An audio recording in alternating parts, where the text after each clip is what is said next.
My next guest, Air Force Secretary Heather Wilson, knows a lot about missiles and about airplanes. And let me ask you, you have said in the past that you are short of missile interceptors. You also have a situation where you are 2,000 pilots short in the Air Force.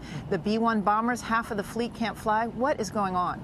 We are low on readiness. I mean, the Air Force has been stretched to the very limit. We've been at continuous combat operations for 27 years, and we are much smaller than we ever were. So we need to restore the readiness of the force so that we can win any fight.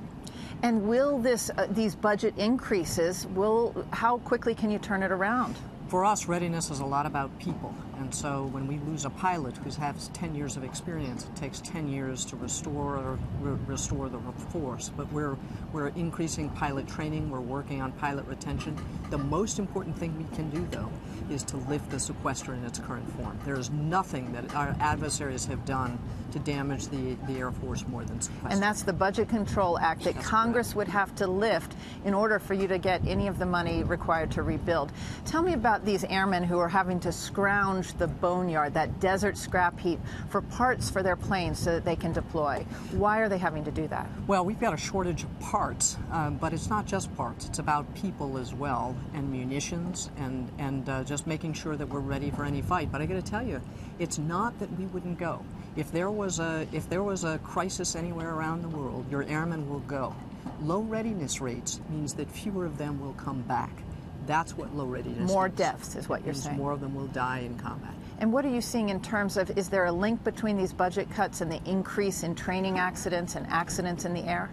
We have not found a link there, and the United States Air Force does everything it can to be safe and to make sure that our pilots are trained. Our biggest problem is we have too few of them. So we're about 2,000 pilots short right now, roughly 1,300 fighter pilots short. That means we're really burning out our people. They're at a very, very high operating tempo.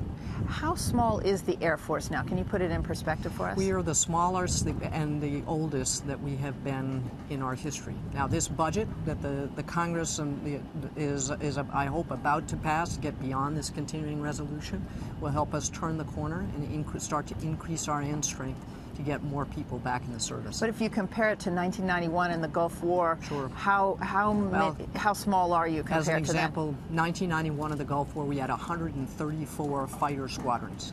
Today, I have 55. Wow. If we had to go to war in the Pacific, it is all active guard and reserve. Everyone would have to be in, because the Air Force is the stopping force. We have to be there and ready to go. Given these shortages, if you had to fight an air war against China or Russia, would you win? There would be a lot of, none of us want to be in a fight, in a high-end fight. The readier we are, the more likely it is we will never have to fight against Russia or China. Thank you very much, Secretary Wilson. Thank you.